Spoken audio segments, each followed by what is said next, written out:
Our topic for today is all about the soil fertility and management. Soil fertility, it is the ability of soil to provide necessary nutrients to plants.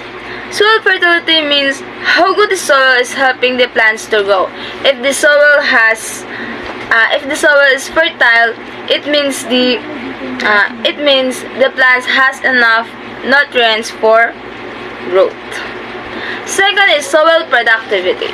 The capability of the soil to produce a definite yield of a specific plant under a system of management. Soil productivity means how well the soil can grow a certain plants when it is properly cared for. Next is the two types of soil fertility. First is a natural or inherent. We can call a soil a natural inherent if it is already a good for plant to grow. Second is the acquired fertility or through artificial fertilizer and manure. We can call the soil fertilizer and manure if the plant a soil is a better for plants.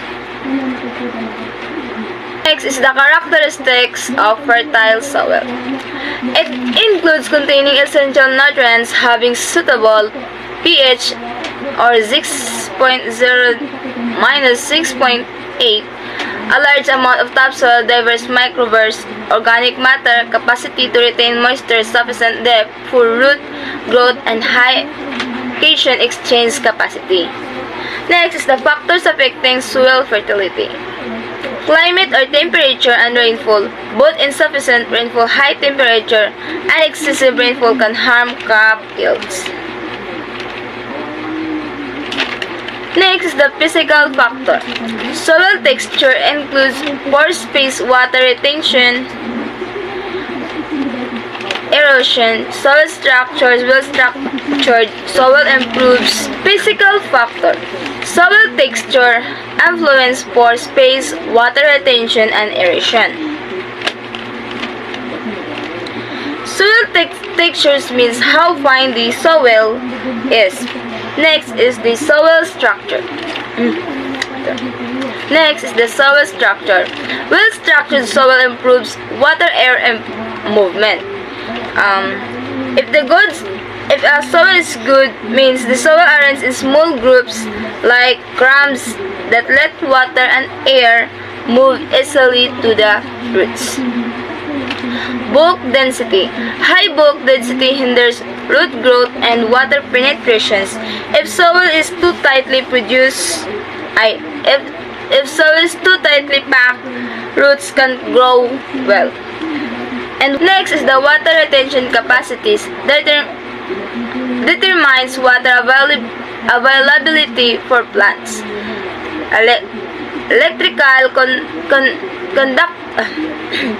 Electrical conductivity used to assess soil salinity. Cation exchange capacity or CEC related to nutrient retention and potential fertility. It affected by clay and organic matter content. Next is the chemical factors. Plant nutrients or micronutrients, macronutrients are vital, and then macronutrients are needed in larger amounts, while micronutrients are needed in smaller amounts but are equally important. Let's discuss the biological factors. So, the biological factors, these are living things and natural processes that help plants get nutrients. And biological cycles, plant and tiny organisms change nutrients into form plants can use. Then the organic matter na include ani ang things like decomposed leaves, animal waste, and other natural materials. Also, these things na siya 5% organic matter. Then microorganisms, tiny living things in the soil make it better losser which help plants to grow. Then ang soil mineralogy, the minerals in the soil add to the nutrients available for plants. Then let's discuss the availability concept. So the availability concept, this is about how easily plants can get nutrients from the soil. So the availability is how well the soil can give nutrients to plants. It depends sa intensity factors and the capacity factors, and also the rate of change factors. So mo siya ang how quickly nutrients become available. The nutrient availability, this is a part of the nutrients in the soil that plant roots can actually use. So kanang magamit na nimo ang imuhang ang soil. So now, let's proceed to the process of nutrient availability. So the first is the nutrient and the soil. So a nutrient ani is more siya tiny bits of food. So ano siya ang gitawag na soil solution. So sunod ana is ang katong nutrients ma-move siya sa roots. So ma-dissolve siya dito then mao gyapon to siya gikan siya sa soil solution. And after that, the nutrients entering the plants. So ang nutrients na move ni siya sa plant, then after moving the plant, the nutrients moving within the plant, once inside, the nutrients move around to wherever the plant needs them. So let's proceed. The movement of nutrients in soil. So the soil solution theory, the plant's roots soak up the nutrients directly from the soil solution. So dito siya make siya din the contact exchange theory. So nutrients stick to the surface of soil particles, tawag na is collides. Muna siya. Then moto siya ang particles. So moto siya ang process of so tawag na is na move ang nutrients from the soil. After that, na-dissolve siya sa water, makuha sa root, then go inside the plant and need na travel din siya around the plant. So moto siya ang plants either nag-drink siya sa nutrients from the water in the soil or nag-grab siya directly from the soil particles. So now, I'm going to explain how plants grow at different rates depending on how much food or nutrients nga ilahang makuha. So, the yield responds to increasing nutrient supply. So, the plants don't grow at the same speed all the time. So, let's proceed to the 3 phases of growth. So the first is the lag phase. This is the beginning when the plant is just starting to grow, so it's slow lang. So the second is the lag phase. This is when the plant is growing super fast, so paspas kayo ang pag-grow sa plant.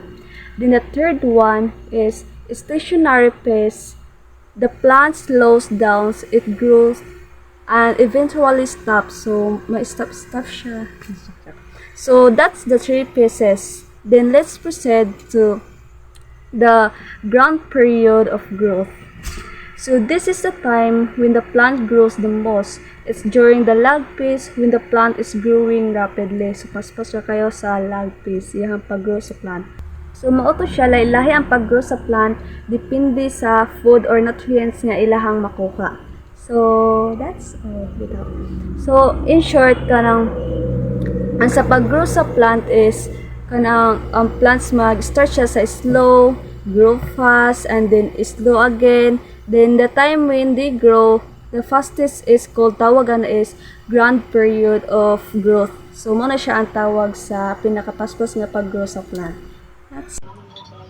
So my topic is living law of minimums. Yield is proportional to amount of the most limiting nutrient. So ang tanom is ang maani is dili lang gabay sa unsay ang makuha nga nutrients, kundi gamatter lang siya sa usa ka nutrients kung hinay or kulang ang yang na-absorb. So it defines nutrients is supply yields improved and Liebig debunked the humus theory and made the scientific for the plant and requirements for minerals. So, dire is si Liebig is iyang ipatutayan nga dili lang ang humus ang makakuha og mineral. Dayon diri is living develop first somewhat correct fertilizer applied to the replenish nutrients removed from soil crops. O diri diri is si living is iyang na iyang na develop ang siya ang una ang nakahimo og sakto nga fertilizer pag-abot sa nutrients sa plants para ma-remove tong mga kulang sa tanom. Dayon living so minerals fertilizers are part sustainable agricultural practices. So diri si libig is yang gikuan nga importante kayo ang fertilizer dili lang importante na kayo ang fertilizer karon and mineral fertilizer kay siya ang mudugang pag ang crops is kulang sa nutrients. The next one is the Mitzkiller-Leach equations. Describe the effects of fertilizer on crop yields. So we have equations. The formula is dy and dx equals a negative y and c. So the dy is increased yield. So ang dy is means nga magdugang og mga muna siya magdagdag og mga maani dugang sa mga tanom mudagdag ang mga tanom. Dayon ang dx is increase input muna siya ang pagdaghan ng tanom magdagha ay dugangan og fertilizer. This is the dx, magdugang og fertilizer. Then A means the maximum possible yield.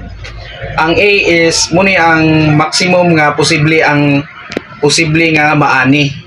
Dayon ang Y is actual yield. Muna siya ang karong kasulukuyan nga maani. Dayon C it means constants, nakadepende lang sa nature sa yield o nakadepende sa pag-absorb sa nutrients. Mechanism of nutrients and movements. They have root interruption in mass flow and depositions. And we have root interceptions. Nutrients come into contact with roots as they grow.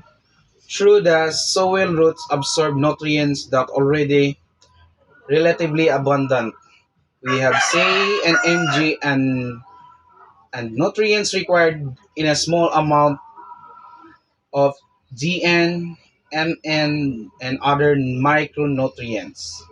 So, ang kuan ko no ang pagdako sa ugat niya nakadikit siya sa particle sa yuta is muna siya ang pagdako niya is maka-absorb siya mga abundant nga mga nutrients pareha sa C and Mg o ang kasagara nimo makita nga mga small amount nga nutrients is mga Gn and Mn. Muna sila ang mga lain nga micronutrients nga kasagara makita. So dayon we have the last is factors affecting root interceptions. We have 6 factors root interceptions. First is dry soil, compactions, low soil pH, and for erosions and root disease, nematodes, and high-low temperatures. This slide explains how plants take up nutrients from the soil. Nutrients can reach the roots by mass flow, which means they move with water or by diffusion, where they move from high to low concentration. Some crops absorb nutrients using carrier proteins. Nitrogen is taken as ammonium or nitrate, while potassium is actively absorbed. Plants use both passive and active ion uptake. Passive uptake happens through diffusion and ion exchange without using energy. Active uptake needs energy because ions are moved into the inner cells of the roots.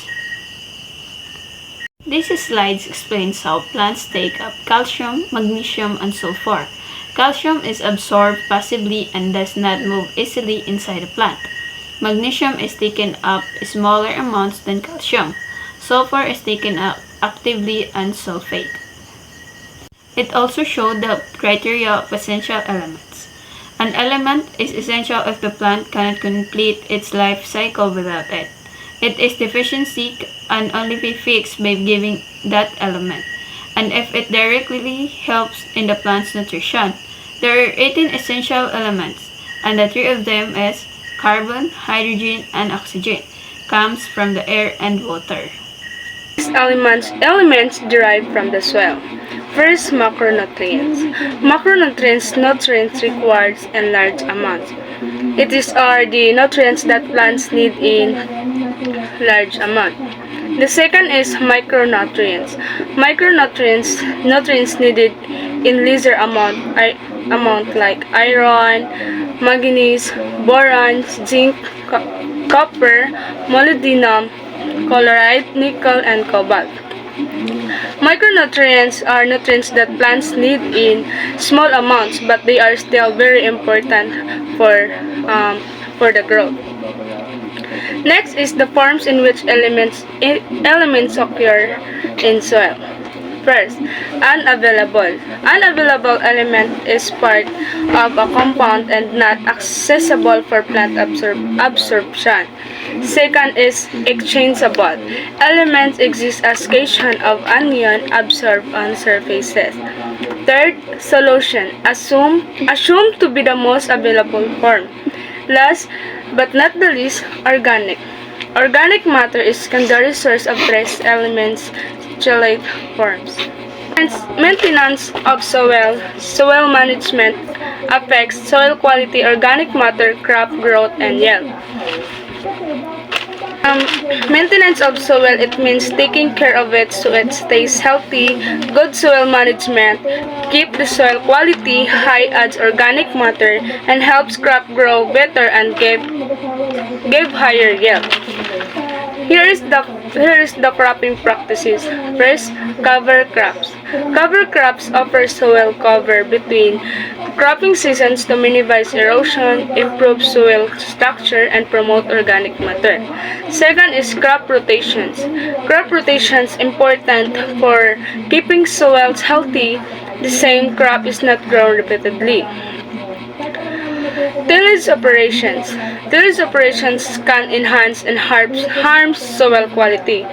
There is tillage operation they can do.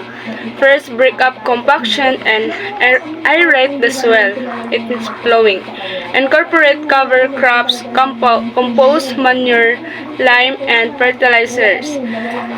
Third, create seed beds. Second is kill weeds. Last is break up soil surface grass.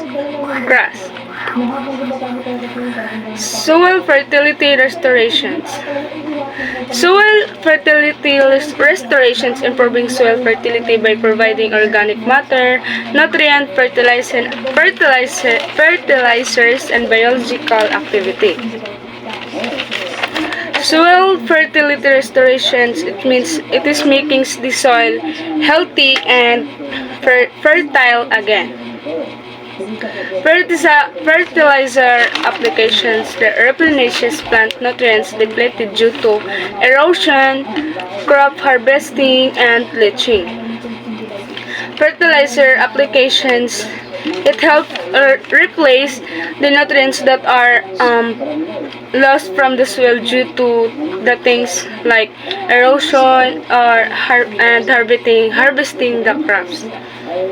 First is chemical fertilizers.